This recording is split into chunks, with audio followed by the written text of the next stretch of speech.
नमस्ते दोस्तों, Shelley's kitchen में आपका स्वागत है। आज हम जो रेसिपी बना रहे हैं उसके लिए यहाँ पर मैंने 50 ग्राम अमूल का सॉल्टेड बटर लिया है। आप चाहें तो अनसॉल्टेड बटर भी ले सकते हैं।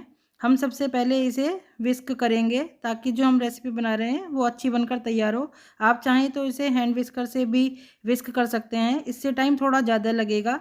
और अगर आपके पास ये इस तरह का इलेक्ट्रिक बीटर है तो आप उसकी हेल्प से भी इसे विस्क कर सकते हैं। मैं यहाँ इलेक्ट्रिक बीटर से ही अपना जो हमारा बटर है उसे अच्छे से विस्क करूँगी। हमें बटर को तब तक विस्क करना है जब तक कि ये थोड़ा सा फ्लफ़ी नहीं हो जाता है और इसका थोड़ा सा कलर लाइट नहीं हो जाता है। अब जो हमारा बटर था वो अच्छे से विप हो गया है। अब हम इसमें 1/3 कप जो है ये पाउडर शुगर ऐड कर रहे हैं। और सबसे पहले हम शुगर को इसी तरह मिला लेंगे, एकदम हम बीटर स्टार्ट नहीं करेंगे, नहीं तो जो हमारी चीनी है वो सब इधर उधर फैल जाएगी। इसलिए हम पहले इसे बीटर के ब्लेड से अच्छे से मिला लेते हैं। उसके बाद हम इसे विस्क करेंगे और तब तक विस्क करेंगे जब तक कि हमारी चीनी और बटर जो है बिल्कुल एक साथ नहीं हो जाते हैं और ये फ्लफ़ी नहीं हो जाता है और हमारा जो बटर है उसका कलर भी पहले से लाइट नहीं हो जाता है। तब तक हम इसको विस्क करेंगे। जितना अच्छा हम विस्क करेंगे उतनी ही अच्छी हमारी रेसिपी बनकर तैयार होगी। अब यहाँ पर हमारा जो बटर और चीनी था वो अच्छे से विस्क हो गया है। अब मैंने बाउल पर एक छन्नी रख दी है और उसमें मैंने 1 कप जो है ये गेहूं का आटा डाल दिया है।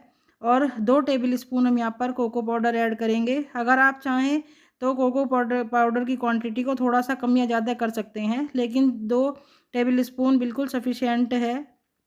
आज अब हम इसमें हाफ़ टी स्पून जो है लेवल कर बेकिंग पाउडर ऐड करेंगे और इस सब सामान को अच्छे से एक बार छान लेंगे। हमें इसे छानना बहुत ही ज़रूरी है क्योंकि अगर हम इसे अच्छे से छानेंगे तो जो हमारा बेकिंग पाउडर है वो हमारे मैदे और कोको पाउडर में अच्छे से मिक्स हो जाएगा। और आज हम जो हाइड एंड सीक बिस्किट बनाकर तैयार करेंगे वो बहुत ही अच्छे बनकर तैयार होंगे। आज हम ये जो बिस्किट है ये आटे से बना रहे हैं, मैदे से नहीं बना रहे हैं। अब हमारा जो सारा आटा था वो अच्छे से छन गया है। अब हमने बिल्कुल एक साफ़ हाथों से इसका एक डो बनाना है। इसका डो बनाने के लिए हम थोड़ा थोड़ा सा हाथों से इसको मैश करेंगे ताकि हमारा एक डो बन जाए। लेकिन अभी हमारा डो इस तरह नहीं बनेगा। यहाँ पर मैंने रूम टेम्परेचर पर थोड़ा सा दूध ले लिया है और थोड़ा थोड़ा दूध ऐड हम करते जाएंगे और इसका एक जो है डो बनाकर तैयार कर लेंगे। हमें डो को बहुत मसल मसल कर नहीं बनाना है, बिल्कुल सॉफ्ट हाथों से हमें इसका डो बनाकर तैयार करना है। अगर हम ज़्यादा मसल मसल कर इसका डो बनाएंगे तो जो आज हम हाइड एंड सीक के बिस्किट बनाकर तैयार करेंगे वो अच्छे बनकर तैयार नहीं होंगे। हमें बस इसे हल्के हाथों से एक साथ इकट्ठा करना है ताकि एक ये डो फॉर्म में आ जाए। अब हम इसे इसी तरह से करते हुए इसका एक डो बना लेंगे। अगर आपको दूध की क्वांटिटी कम लगे तो आप थोड़ा थोड़ा सा दूध ऐड कर सकते हैं। एक साथ हमें बहुत सारा दूध ऐड नहीं करना है, नहीं तो जो हमारा डो है वो पतला हो जाएगा और फिर हमारी जो आज बिस्किट हैं वो बनकर अच्छे तैयार नहीं होंगे। अब हम इसी तरह अपने डो को बनाकर तैयार कर लेते हैं। अब यहाँ पर जो हमारा डो है बिस्किट का वो बनकर तैयार हो गया है और मैं इसे एक साथ इकट्ठा कर लूँगी ताकि जो हमारा डो है वो बिल्कुल एक साथ बनकर तैयार हो जाए। जितना अच्छा हमारा डो बनेगा उतने ही अच्छे हमारे बिस्किट बनकर तैयार होंगे। अब हमने अपने डो को अच्छे से तैयार कर लिया है। अब हम इसकी एक गोल लोई बना लेंगे ताकि हम इसे बेल सकें। हाथों से हम इसे थोड़ा सा फैला लेंगे ताकि हमें इसे बेलने में कोई भी दिक्कत ना हो। और अब यहाँ पर मैंने ओडी का जो इको बेक बेकिंग पेपर आता है वो बिछा लिया है और उस पर जो हमने ये डो बनाकर तैयार किया था बिस्किट का वो रख लिया है। अब अगर हम इसे सीधे बेलन से बेलेंगे तो ये उस पर चिपक सकता है बेलन पर, इसीलिए मैंने ऊपर भी इसके ओडी का इको बेक बेकिंग पेपर लगा लिया है।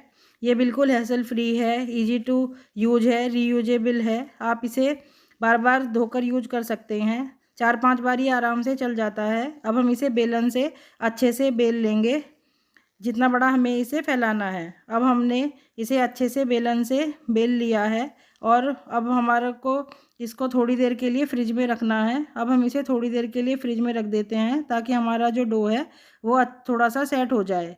अब यहाँ पर जो हमारा डो है वो अच्छे से सेट हो गया है और अब हम यहाँ पर हाइड एंड सीक बिस्किट बना रहे हैं, उसमें चॉकलेट चिप पड़ी हुई रहती हैं, तो इसलिए यहाँ पर हम 1-2 टेबल स्पून के करीब इस पर चॉकलेट चिप डाल देंगे। चॉकलेट चिप की क्वांटिटी आप थोड़ी सी कम या ज़्यादा कर सकते हैं। अब हम चॉकलेट चिप को अच्छी तरीके से डो पर फैला लेंगे ताकि जो चॉकलेट चिप है वो डो के हर कोने कोने में चली जाए और जब हम बिस्किट बनाकर तैयार करें तो हमारे बिस्किट में हर तरफ चॉकलेट चिप आए। अब मैंने यहाँ पर ऑडी का इको बेक बेकिंग पेपर ऊपर से रख लिया है ताकि हमारी जो चॉकलेट चिप है वो हमारे बेलन पर ना चिपके। और एक बार हम बेलन से इसे अच्छे से रोल कर लेंगे ताकि जो हमारी चॉकलेट चिप है वो हमारे डो में अच्छी तरह से फिक्स हो जाएंगी और जब हम इन्हें बेक करेंगे तो ये निकलेंगी नहीं और हमारे जो बिस्किट हैं वो बहुत ही अच्छे बनकर तैयार होंगे। अब यहाँ पर मैंने इसे अच्छे से बेल लिया है और जो चॉकलेट चिप थी वो हमारे डो में अच्छे से फिट हो गई है। और अब मैंने इसकी जो साइड से वो इनको कट कर लिया था और इसे स्क्वायर शेप में ले आए थे। अब मैंने एक पैलेट नाइफ़ की हेल्प से, जिस तरह मैं वीडियो में दिखा रही हूँ, इस तरह से इस पर लाइनिंग से निशान दे दिया है। खाली हमें निशान ही देना है, कट नहीं करना है। और जैसे हाइड एंड सीक बिस्किट पर निशान बने होते हैं उसी तरह से मैं यहाँ पर निशान दे रही हूँ। और अब हम इसके स्क्वायर पीसीज कट कर लेंगे। बिस्किट आप अपनी पसंद से थोड़े से बड़े या छोटे बनाकर तैयार कर सकते हैं। मैं यहाँ पर थोड़े मीडियम साइज़ के जो बिस्किट हैं वो बनाकर तैयार कर रही हूँ। जो हमने स्क्वायर शेप तैयार करी थी उससे हमारे जो है 9 बिस्किट बनकर तैयार हो जाएंगे स्क्वायर शेप के। और जो हमारा साइड से कटा हुआ डो बच गया था उसे भी हम दोबारी बार बेलकर इसी तरह अपने जो बिस्किट हैं वो कट कर कर तैयार कर लेंगे। अब मैंने यहाँ पर एक बेकिंग ट्रे ले ली है और बेकिंग ट्रे को ऑयल लगाकर पहले ही ग्रीस कर लिया था। अब हम उस पर अपने सारे बिस्किट्स को आराम से रखते जाएंगे। और आज हम जो बिस्किट बना रहे हैं वो हम ओवन में बेक नहीं करेंगे, ना ओटीजी में बेक करेंगे, ना माइक्रोवेव में। आज हम इन्हें कढ़ाई पर बेक करेंगे जिससे हमारे बिस्कुट जो हैं बहुत ही अच्छे बनकर तैयार होंगे। अब हम अपने सारे बिस्किट्स को इसी तरह अपनी जो बेकिंग ट्रे है उस पर लगा लेते हैं। यहाँ पर मैंने सारे जो बिस्किट्स थे उन्हें बेकिंग ट्रे पर लगा लिया है और हमारी बेकिंग ट्रे पर जो हमने बिस्किट कट करे थे सब आराम से आ गए हैं। अब हम सबसे पहले कढ़ाई को प्रीहीट कर लेते हैं। इसे मैंने बिल्कुल स्लो गैस पर रख दिया है कढ़ाई को और गैस की फ्लेम को बिल्कुल लो कर दिया है। और अब हम इसे ढककर 10 मिनट के लिए पहले प्रीहीट होने देंगे। उसके बाद हम इसमें अपनी बेकिंग ट्रे को रखेंगे। अब 10 मिनट हो गए हैं हमारी कढ़ाई को प्रीहीट होते हुए। अब हम उसमें अपनी बेकिंग वाली जो ट्रे है इसे रखेंगे। इसे हमें बहुत ही सावधानी से रखना है क्योंकि कढ़ाई जो है वो बहुत ही गर्म है। और अब हम जब इसका ढक्कन लगाएंगे तो उसे भी हमें बहुत ही सावधानी से लगाना है क्योंकि ढक्कन भी बहुत ही गर्म है। और अब हम अपने बिस्किट्स को 20 से 25 मिनट के लिए बेक करेंगे या तब तक बेक करेंगे कि जब तक हमारे बिस्किट अच्छे से बेक नहीं हो जाते हैं। अब हमारे जो बिस्किट हैं वो बिल्कुल अच्छे से बेक हो गए हैं और अब हम इस ट्रे को कढ़ाई में से बाहर निकाल लेते हैं। अब हमने अपनी जो ट्रे थी उसे कढ़ाई में से बाहर निकाल लिया है और थोड़ी देर हम इन बिस्किटों को इसी तरह ट्रे पर ही ठंडा होने देंगे। उसके बाद हम इन्हें जाली स्टैंड पर रखेंगे। जो हमारे बिस्किट हैं वो बहुत ही अच्छे बनकर तैयार हुए हैं। अब हम इन्हें थोड़ी देर के लिए ठंडा होने देते हैं। अब हमारे बिस्कुट थोड़े ठंडे हो गए हैं। अब हम इन्हें जाली स्टैंड पर रख लेते हैं। इन्हें जाली स्टैंड पर रखना बहुत ही ज़रूरी है, नहीं तो हमारे जो बिस्किट हैं वो नीचे से सौगी हो जाएंगे और फिर ये खाने में उतने अच्छे भी नहीं लगेंगे। अब हमने एक एक कर कर अपने सारे बिस्किट को जाली स्टैंड पर रख लिया है और अब हम इन्हें जाली स्टैंड पर ही पूरी तरह से ठंडा होने देंगे। तब हम इन्हें आगे एक प्लेट में सर्व करेंगे। अब हमारे बिस्किट जो हैं वो बिल्कुल अच्छे से ठंडे हो गए हैं। अब हम इन्हें एक प्लेट में सर्व कर लेते हैं।